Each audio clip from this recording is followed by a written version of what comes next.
అబ్బో ఇక్కడ కేజీ చీరలు కొంటే అర కేజీ చీరలు ఫ్రీ అంట. మంగళ్య షాపింగ్ మాల్, కేజీల్లో సేల్, టన్నుల్లో ఆనందం. సార్, అమరావతిలో మళ్ళీ ఆ ముగ్గురు కాంట్రాక్టర్లకి వర్క్ వచ్చినట్టు తెలుస్తూ ఉంది.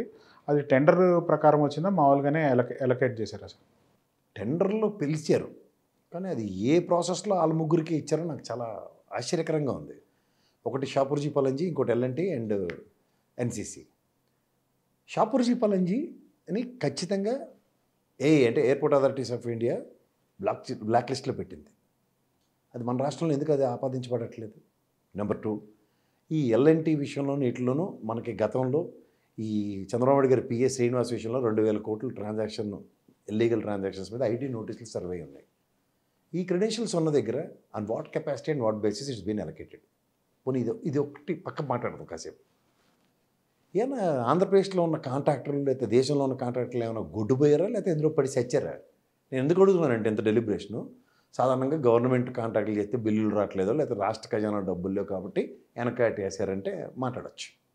కానీ ఇక్కడ మొబిలైజేషన్లు అడ్వాన్స్ ఇస్తుంటే ఒళ్ళు పోయి కలర్లో, లేకపోతే ఎవరు టెండర్ లేకుండా నాటకాలు ఆడుతున్నారు. ఏంటి match fixing? First of all పోనీ గతంలో వాళ్ళు చేసిన కాంట్రాక్టర్లు ఈసారి వీళ్ళకే ఇవ్వాలి కాబట్టి ఇచ్చారు, బాగుంది. కంటిన్యూషన్ ఆఫ్ వర్క్ అంటాం, శభాష్ అంటాం. ఏంది ఆ టెండర్లో వాల్యూ? 8,499 రూపాయలు ఫర్ స్క్వేర్ ఫీట్. ఇక్కడ హైరైజ్ అపార్ట్మెంట్స్ కూడా అసలు పైకి వెళ్తున్న కొద్దీ రేట్ పెరుగుతుంది. అలాంటిది సర్ప్రైజింగ్లీ వాళ్ళే 4,000 లోపల ఉన్నాయి అన్నీ. ఇక్కడ మరి రేడియస్లో చూడండి ఎక్కడైనా. ఏం సార్ ఇది? ఎక్కడున్నాం మనం? పోనీ ప్రభుత్వ బాధ్యత గురించి మాట్లాడదాం. ఇది 3వ టాపిక్. గతంలో పోలవరంలో మీరు మాకు 72% కట్టారు, ఉద్ధరించారు, ఊళ్ళో అంటే డయాఫ్రమ్ వాళ్ళు ఎత్తుకెళ్ళిపోయింది. జగన్మోహన్ రెడ్డి గవర్నమెంట్ రాగానే 790 crores దగ్గర రివర్స్ టెండరింగ్లో డబ్బులు మిగిల్చేది. అంటే మీ 5 సంవత్సరాల తర్వాత ధరలు పెరిగి ఏదో విధంగా సిమెంట్ రేట్లు పెరిగి లేకపోతే ఇసుక రేట్లు పెరిగి అనుకుంటే గోదావరిలో ఇసుక మీకు ఫ్రీ. ఇక్కడ కూడా కరకట్ట నుంచి ఇసుక ఎత్తుకుని రావడం ఫ్రీయే కదా. పైపచ్చి ఇసుక ఉచిత పాలసీ కదా. కాస్ట్ కటింగ్ అవుతుందా, లేకపోతే కాస్ట్ ఎనానమస్గా పెరుగుతుందా? ఇది ఒకటి గమనించండి ప్రజలు. మనం ఎలాగో ఎర్రమాలోకంలో కదా మనం. మీకు ఏమైపోయినా మీకు నష్టం లేదు. ఎందుకంటే వాళ్ళ ప్రభుత్వం కడుతున్న బిల్డింగ్లు ఆ కరెంటు ఛార్జీల దగ్గర నుంచి వాళ్ళకి మెయింటెనెన్స్లు అన్నీ కూడా మనం కట్టి ట్యాక్స్లోంచి వాళ్ళకి మెయింటెనెన్స్లు ఇస్తారు. దానివల్ల రూపాయి ఆదాయం అయితే ఏం లేదు. పైపచ్చి అప్పు చేసి లాజికల్గా మాట్లాడతాం. ఇప్పుడు నేను నా దగ్గర ఉన్న డబ్బులకి ఒక కారు కొనుక్కుందాం అనుకున్నాను, లేకపోతే ఇల్లు కొనుక్కుందాం అనుకున్నాను. నాకున్న డబ్బులకి నాకు బ్యాంక్ నుంచి వచ్చే లోన్కి నేను బతకడానికి చూసుకుని ఒక ఇల్లు కొనుక్కోవడానికి, అది 2 bedroom లేదంటే సింగిల్ బెడ్రూమో నా కెపాసిటీ. అంటే అప్పు ఇస్తున్నాడు కాబట్టి అని చెప్పి నేను జూబ్లీస్లో విల్లా కొంటానంటే 95% నా శాలరీ విల్లాకే కట్టాలి. అంటే మిగిలిన 5% నేను డే టు డే లాజిస్టిక్స్ ఎట్లా ప్లాన్ చేస్తున్నట్టు. అలాగే ఎవడో వరల్డ్ బ్యాంక్ వాడు, ఏషియన్ మార్కెంటైలో అప్పు ఇస్తుంటే ఏ ప్రాతిపదిక మీద ఎంత హై రైజ్ బిల్డింగ్లు ఇట్లన్నిటికీ మీరు ప్రణాళిక వేస్తున్నారు? అంటే మా మీద ట్యాక్సులు బాధడాక అప్పు తీర్చాలంటే మేమే కదా ట్యాక్సులు కట్టాలి. మీరైతే జీతాలు అవి కూడా పెంచుకుని బ్రహ్మాండం కోసమ్మతిగా ఉన్నారు మీరు ప్రజాస్వామ్యంలో ఉన్నవాళ్ళు. ఇక్కడ ఒక ప్రభుత్వం రివర్స్ టెండరింగ్లో రేటు తగ్గించిన గత ప్రభుత్వాన్ని ఈరోజు మీరు సైకోలు అంటున్నారు, రాక్షసులు, భూతాలు, తోటకూరని కబుర్లు చెప్తుంటారు. మీరేమో 8,499 రూపాయలు స్క్వేర్ ఫీట్ రేటు పెంచితే అక్కడ ఆల్రెడీ ఉన్న కట్టిన సెక్రటరీ 6 లక్షల పైచీలక స్క్వేర్ ఫీట్లు ఉన్నాయి. ఇక్కడ తెలంగాణతో కంపేర్ చేస్తే 2 లక్షల స్క్వేర్ ఫీట్లు తక్కువ. అంతకైతే ఇంకో బిల్డింగ్, ఇంకో ఫ్లోర్ కట్టండి సెక్రటరీల మీద. ఏమైనా అంత ఎంప్లాయీస్ ఉద్ధరించి ఊళ్ళు వెళ్ళేస్తారు, మన తిరగబెట్టేస్తారు అనుకుంటే. టెంపరీ సెక్రటేరియట్ అంటే మీకు నచ్చిన పేరు దానికి పెడితే, ఇప్పుడు మా ఇంటికి తాజ్మహల్ అని పెట్టాను, మా ఇంటి పేరు అది మా ఇల్లు తాజ్మహల్ అయిపోద్దా? అలా మీరు కట్టిన బిల్డింగ్ కేంద్ర ప్రభుత్వం ఇచ్చే డబ్బులతో కట్టారు. మీరు టెంపరీ అని పేరు పెడితే మేము ఎందుకు అనాలా? రాజమౌళి గిన్నెలు, ఈ తోటకూర మాకెందుకు? డబ్బులు మావి. లేకపోతే ఎందుకంటే ప్రత్యక్ష పరోక్ష పనులు కడుతున్న ప్రజలవి. మావి అంటే దాని అర్థం అది.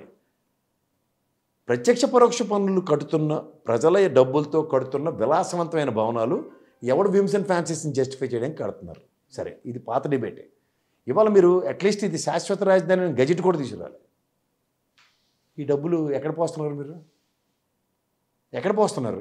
శాశ్వత రాజధాని రేపు పొద్దున ఎవరు వచ్చినా దీన్ని కదపలేరు. ఇప్పటికి సంవత్సరం అయింది. కేంద్ర ప్రభుత్వంలో ఎన్డీఏ కూటమి మీరే ఉన్నారు. అది శాశ్వత రాజధాని గజెట్ ఇస్తే రేపు పొద్దున జగన్మోహన్ రెడ్డి గవర్నమెంట్ లేకపోతే కమ్యూనిస్ట్ గవర్నమెంట్ రాని, లేకపోతే కాంగ్రెస్ ఈ షర్మిల ఆధ్వర్యంలో మన ఉద్ధరించడానికి కాంగ్రెస్ గవర్నమెంట్ వచ్చినా దాన్ని ఎవరు కదపలేరు కదా. రేపు పొద్దున షర్మిలకి తెక్కలేచి నేను పులివెందుల్లోనే రాజధాని పెడతానంటే నేనేటి చేయగలను, మీరేటి చేయగలరు? మళ్ళీ సేమ్ అలా అన్న మీద పడి ఏడుస్తున్నట్టే ఇప్పుడు ఈ అమ్మాయి మీద కూడా ఏడడానికి సిద్ధమవుతారా? జస్ట్ లాజికల్గా ఆలోచించండి. ఒక ప్రభుత్వానికి ఒక డిస్క్రిప్షన్ వస్తే ఇమీడియట్గా ఫస్ట్ ప్రయారిటీ 3 రాజధానులు తలకాయ నొప్పి లేకుండా హైకోర్టు బెంచ్ ఎందుకు అక్కడ కర్నూలులో పెట్టలేదు ఇప్పటికీ? అమరావతి శాశ్వత రాజధాని అని గజెట్ ఎందుకు ఇవ్వలేదు? ఈ కాంట్రాక్టర్లని టెండరింగ్ పిలిచి ఈ ముగ్గురే అచ్చాని పచ్చపొసల్లో ఎందుకు వచ్చారో అందులో షాపూర్జీ పలంజీ అంటే ఎయిర్పోర్ట్ అథారిటీస్ వాళ్ళు దీన్ని బ్లాక్ లిస్ట్లో పెడితే ఏ ప్రతిబంధం ఇచ్చారు. 2000 కోట్లు శ్రీనివాస్ గారి అకౌంట్లో ఐటీ నోటీసులు సర్వే, దాని మీద ఇంకా దట్లా going on in the respective court and IT department పరంగా. ఈ కాన్సిక్వెన్సెస్ వీళ్ళే ముగ్గురు తీసుమార్కాలని ఎలా నమ్మాలి మేము? కానీ కాంట్రాక్టర్స్ ఎవరైతే ఉన్నారో రెగ్యులర్గా ఈ హైదరాబాద్లో కూడా ఎప్పుడైతే ముఖ్యమంత్రిగా చంద్రబాబు నాయుడు గారు ఉన్నారో అప్పుడు కూడా వీళ్ళే వర్కులు చేసేవాళ్ళు కదా సార్. మొబిలైజేషన్ అడ్వాన్స్ ఇస్తుంటే, అంటే ఎదురు డబ్బులు ఇచ్చి కాంట్రాక్ట్ మొదలెట్టించడానికి డబ్బులు ఇస్తుంటే వీళ్ళందరూ ఏమన్నా గుడ్డుగురాలకు పోలుతవుతారో లేదా ఎందులో పడి చచ్చారా? ఎందుకు వెళ్ళారు టెండర్? అవి రివర్స్ టెండరింగ్లో 10 రూపాయలు తగ్గించిన మేధా సంపత్తి ఉన్న కాంట్రాక్టర్ ఉండదు కదా, ఆయన ఎందుకు వెళ్ళే టెండర్? ఏ సార్ 8499 ఎందుకండి, నేను 3500కే కడతానని టెండర్ వేస్తే ప్రభుత్వం ఇవ్వను వీళ్ళకే ఇస్తానని చెప్తుందా? సేమ్ లాజిస్టిక్స్ కదా, రిక్వైర్మెంట్స్ మీకు క్లియర్ కదా. కింద మార్బుల్ ఫ్లోరింగ్ కావాలి, వాల్స్కి ఈ టెక్స్చర్లు కావాలి, ఈ లెవెల్లో కావాలి, అల్యూమినియం స్లైడింగ్ విండోస్ కావాలి. ఈ బేసిక్స్ అయితే మారవు కదా, దీన్ని కోట్ చేసే విధానమే కదా. లేదా అలా ధనుష్ గారి సినిమా ఒకటి ఉంటుంది, ఆ సినిమా చూసారా మీరు? వాళ్ళ అమ్మగారు బేస్తో ఉంటుంది. అందులో ప్రభుత్వ కాంట్రాక్ట్ తక్కువ రేటుకి ఇస్తానంటే ఎక్స్ట్రా రేట్లు వేసుకున్న వాళ్ళకే ఇవ్వడానికి మొగ్గు చూపిస్తే ఇటు తక్కువ రేటు తీసుకొచ్చి కట్టి చూపించాడు కదా. కోలగొట్టేసినా చంపేసినా చచ్చినా, అది ఎగ్జాంపుల్ చెప్తున్నాను. అలా రివర్స్ టెండరింగ్లో గతంలో అంత డ్యామేజ్ జరిగిన పోలవరంకి 790 కోట్లకు తక్కువ చేయడానికి వచ్చి కట్టడానికి వచ్చిన వాళ్ళు లాంటి కాంట్రాక్ట్లు ఆంధ్రప్రదేశ్లో ఉన్నప్పుడు ఇక్కడ ఇంకా అంతకంతా పెంచిపోయి దాన్ని కట్టడానికి మొబిలైజేషన్ అడ్వాన్స్ తీసుకొచ్చిన వాళ్ళు ఆ పాత తీసి మార్కాలను ముగ్గురే కనబడ్డారు. ఇది ప్రజలు తేల్చుకోమని అంతకనే తెలియదు.